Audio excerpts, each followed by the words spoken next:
आज हम स्टार्ट कर रहे हैं यूनिट 1 चैप्टर 1 पार्ट 2। इससे पहले मैंने पार्ट 1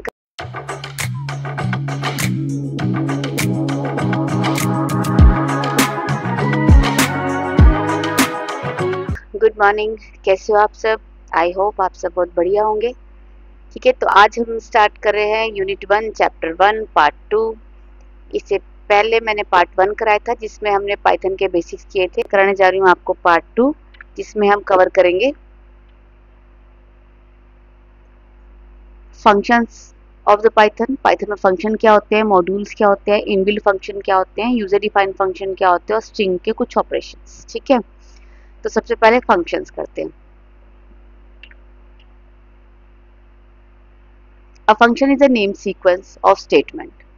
ठीक है, ये फंक्शन होता क्या है कि ये नेम सीक्वेंस ऑफ स्टेटमेंट्स का है, मतलब एक सीक्वेंस ऑफ स्टेटमेंट्स है जिसको आपने कुछ नेम दिया है दैट परफॉर्म अ कंप्यूटेशन, जो कि एक कैलकुलेशन परफॉर्म कर रहे हैं या कोई भी ऑपरेशन परफॉर्म कर रहे हैं।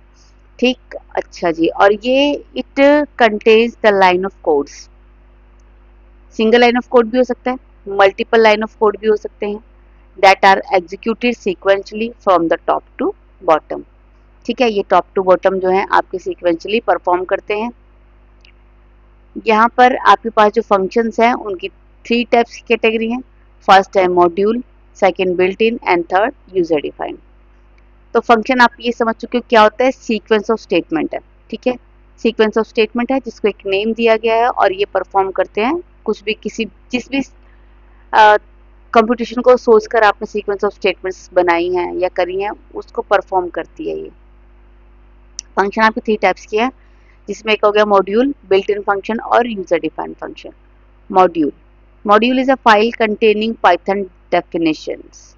ठीक है, मॉड्यूल एक फाइल है जिसमें पाइथन की डेफिनेशन और कुछ स्टेटमेंट्स सेव्ड हैं ऑलरेडी। ठीक है, जिनको हम लाइब्रेरी भी बोल देते हैं, मतलब कुछ स्टैंडर्ड लाइब्रेरी हैं पाइथन की। ठीक है, जिसके अंदर बहुत से मॉड्यूल्स होते हैं जिसको आप एज ए प्रोग्रामर यूज कर सकते हो। फॉर एग्जाम्पल, आपने यहाँ पे इंपोर्ट कर दिया मैथ। ठीक है, तो यहाँ पर जो आपने मैथ इंपोर्ट किया है, मैथ क्या है, एक लाइब्रेरी है। ठीक है, जिसमें बहुत सारे मॉड्यूल सेव करके रखे हुए हैं, जिसको आप जब भी आपको यूज़ करना है तो आपको क्या करना है, इस मैथ की लाइब्रेरी को आप इंपोर्ट करोगे अपने पाइथन के फंक्शन में। और फिर उसके बाद उसमें जो डिफाइन मॉड्यूल्स हैं, जैसे यहाँ पे स्क्वायर रूट कर दिया एक्स का, तो पहले आपने क्या किया, मैथ डॉट स्क्वायर रूट, मतलब पहले लाइब्रेरी का नेम फिर डॉट उसके मॉड्यूल का नेम। ये देखो, ये लाइब्रेरी का नेम है, डॉट मॉड्यूल का नेम। ठीक है, import, it is simple and most common way to use the modules in our code। import word हम क्यों यूज़ कर रहे हैं कि जो भी आपको मॉड्यूल्स अपने कोड में यूज़ करने हैं, ठीक है, उसकी लाइब्रेरी को आपने इंपोर्ट कर लिया। उसके बाद उसके अंदर जो भी मॉड्यूल्स हैं उसको आप जस्ट नेम के साथ यूज़ कर सकते हो। ठीक है, अब अगर आपको इसे इंपोर्ट नहीं करना है, ठीक है, और यहाँ पर मैथ डॉट स्क्वायर रूट और मैथ डॉट पावर ऐसे नहीं लगाना है आपको, तो आप यूज़ कर सकते हो फ्रॉम स्टेटमेंट। ठीक है, अब ये फ्रॉम स्टेटमेंट देखो यहाँ पे यूज़ किया है फ्रॉम मैथ। ठीक है, तो यहाँ पर हमने क्या कर दिया कि कंप्यूटर को ये बता दिया पाइथन में कि भाई हम मैथ्स की लाइब्रेरी से कुछ यूज़ करने जा रहे हैं, तो हमने फ्रॉम मैथ, मैथ से इंपोर्ट कर लिया है स्क्वायर को और पावर को। ठीक है, मतलब इस प्रोग्राम के अंदर जो मैथ लाइब्रेरी है उसमें से इंपोर्ट करना है स्क्वायर रूट को और पावर को। आप डायरेक्ट देखो, आप स्क्वायर रूट और पावर को यूज़ कर पा रहे हो। अब आपको मैथ डॉट स्क्वायर रूट लगाने की बजाय सिर्फ आप डायरेक्ट स्क्वायर रूट भी लगा रहे हो तो भी आपको वर्क कर रहा है, देखो, विदाउट यूजिंग मैथ। ठीक है, तो फिर ये जो मॉड्यूल्स हैं ये क्या होते हैं, लाइब्रेरी के अंदर जो आपने सेट ऑफ कमांड सेव की हुई हैं यूज़ करने के लिए, उनको मॉड्यूल्स बोलते हैं। और उन मॉड्यूल्स को यूज़ करने के लिए पहले आपको उनकी लाइब्रेरी को इंपोर्ट करना होता है।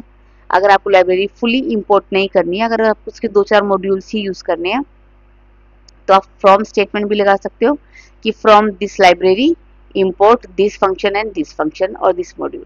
ठीक है, ओके। अब आते हैं built in function. built-in function are the functions that are built into Python and can be accessed by the programmer। ठीक है, ये पाइथन के अंदर ही बिल्ट है, इनकी अलग से कोई लाइब्रेरी नहीं बनी है, ये पाइथन के अंदर ही बिल्ट होते हैं और इनको आप जस्ट इनके नेम से कॉल कर सकते हो। इसके लिए आपको कुछ इंपोर्ट नहीं करना। ठीक है, जैसे आपने पिछले में किया था मैथ डॉट मैक्स, ऐसा नहीं है कि आपको मैथ डॉट मैक्स लगाना है, no, you can directly use a max. ठीक है, directly use minimum, div mode, length, range, तो ये सब जो आपके सेट ऑफ कोड्स हैं जिनको आप फंक्शंस बोलते हो, ये इनबिल्ट है। ठीक है, इनबिल्ट इन द पाइथन, जिसको आप डायरेक्टली यूज करते हो, इसके लिए आपको कुछ भी इंपोर्ट करने की जरूरत नहीं होती। इसके बाद है आपका user defined functions. User defined functions में क्या होता है, ये वो है, देखो यूजर से पता चल रहा है कि ये वो फंक्शंस है जिनको यूजर डिफाइन करेगा। जो वो पाइथन की आप कोडिंग करते हो तो आपको लगता है कि कुछ सेट ऑफ कोड जो है बार बार आपको लिखने पड़ रहे हैं, तो आप क्या करते हो, उन सेट ऑफ कोड को एक फंक्शन की तरह डिफाइन कर देते हो और आपके पूरे प्रोग्राम में जहां पर भी वो यूज हो रहा है उसको आप जस्ट नेम से कॉल करो, यूज हो जाएगा।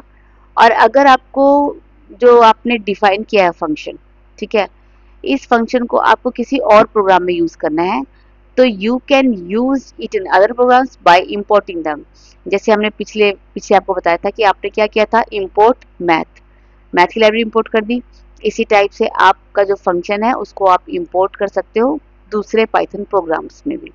ठीक है, डिफाइन करने का तरीका क्या होता है, आप DEF एक कीवर्ड लगाते हो पहले, उसके बाद आपके फंक्शन का नेम, उसके बाद जो पैरामीटर्स आपको पास करने हैं वो। ठीक है, इसका एग्जांपल देखो, यहाँ पे DEF है, यहाँ पे हमने SI नेम दे दिया, ये SI नेम हमारे फंक्शन का है और PRT हमारे क्या है, पैरामीटर्स। ठीक, तो पैरामीटर्स क्या होते हैं, parameters are the value provide in the parenthesis when we write function header. ठीक है, ये वो वैल्यू हैं जो हम पेरेंथेसिस में प्रोवाइड कर रहे हैं। ठीक, और these are the values required by the function to work. ये वो वैल्यू हैं, जब भी आपको इस फंक्शन को वर्क करवाना है तो ये वैल्यूज इनको पता होनी चाहिए। तो वो कैसे पता होगी, जब भी आप इस फंक्शन को कॉल करोगे, ये आपने कॉल किया है, जब आप इस फंक्शन को कॉल करते हो तो आपको पता है कि इसके अंदर ये वाली वैल्यूज जो है हमें पास करनी है, तो आपने ये वैल्यूज क्या कर दी, पास कर दी साथ में ही, ताकि ये वैल्यूज जाकर इसे मिल जाए और फिर ये यहाँ पर कैलकुलेट हो जाए। तो जो पैरामीटर हैं वो क्या होते हैं, पैरामीटर्स जो है वो आप पैरेंथेसिस में डिक्लेयर करते हो when you define the function.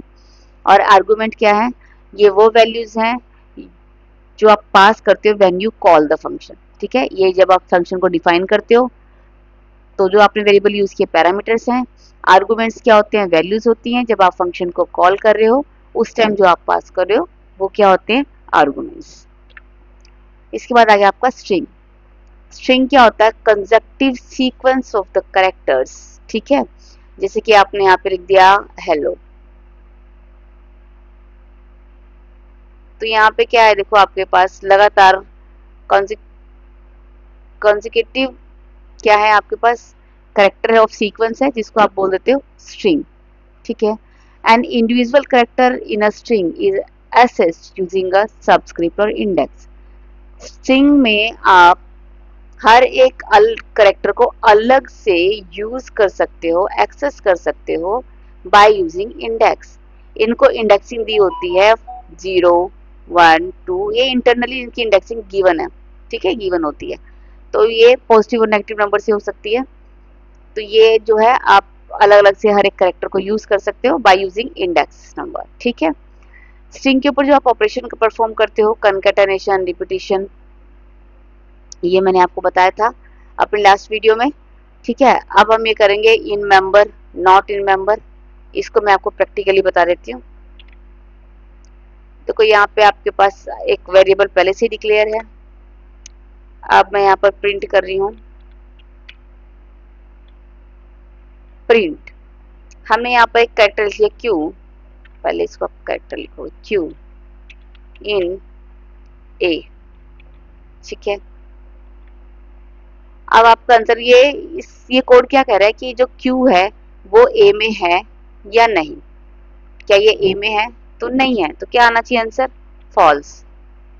ये देखो फॉल्स आ गया, क्योंकि क्यू जो है ये ए वाले स्ट्रिंग में नहीं है। लेकिन अगर आप यहीं पर एलो कर देते हो, अब आएगा ट्रू, क्योंकि एलो इसके अंदर अवेलेबल है। अगर आपने यहाँ पे लिख दिया नॉट इन, ठीक है, तो आप क्या कह रहे हो कि एलो जो है वो ए में नहीं है। तो ये स्टेटमेंट ट्रू है या फॉल्स? ये आएगी आपकी फॉल्स, ठीक है, क्योंकि एलो तो पाइथन में है, मतलब ए स्ट्रिंग में है, बट आप कह रहे हो कि नॉट इन है, तो इसलिए क्या स्टेटमेंट होगी? फॉल्स हो गई। इसके अलावा जो आपके स्ट्रिंग के ऑपरेशंस हैं, ये देखो, ये मैंने कनकटेशन करवाया था। जब प्लस का यूज कर रहे हो आप, तो ग्लोबल और वार्मिंग एक साथ प्रिंट हो गया। जब आप किसी इंटीजर से किसी नंबर को किसी कैरेक्टर को मल्टीप्लाई करते हो, तो वो कैरेक्टर उतने ही टाइम्स क्या होता है? प्रिंट हो जाता है। अभी आपको मैंने बताया कि ए आपने एक स्ट्रिंग डिक्लेयर कर दिया, फिर आपने प्रिंट किया ओ इन ए, ट्रू, क्योंकि ओ जो है ए में है। यहाँ पे लिखा है ओ नॉट इन ए, तो ये फॉल्स हो गया, क्योंकि ओ तो इसमें है, ठीक है। ऐसे देखो, यहाँ पे फंक्शंस गिवन होते हैं, ये digits, is digit, is lower, slower, upper, ये बहुत सारे फंक्शंस हैं जिसको आप यूज करना, ठीक है। इसमें से कुछ फंक्शंस को मैं बताती हूँ यूज करके आपको। जैसे इसमें आपको एक एक कुछ ही कैरेक्टर चाहिए, तो आपने क्या किया? यूज कर लिया, मतलब थर्ड से लेके 7 तक के जो भी कैरेक्टर है वो आपको शो कर देगा। ये देखो, थर्ड से 7 तक जो भी कैरेक्टर थे वो शो कर दिए। इसको बोलते हैं स्ट्रिंग की आपने क्या कर दी? स्लाइसिंग कर दी।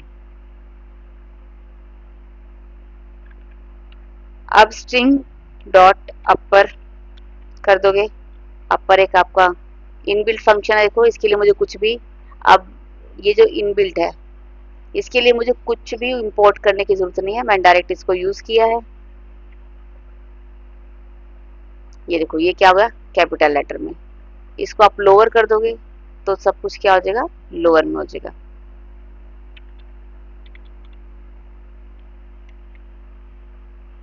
ये सब कुछ लोअर में हो गया, ठीक है।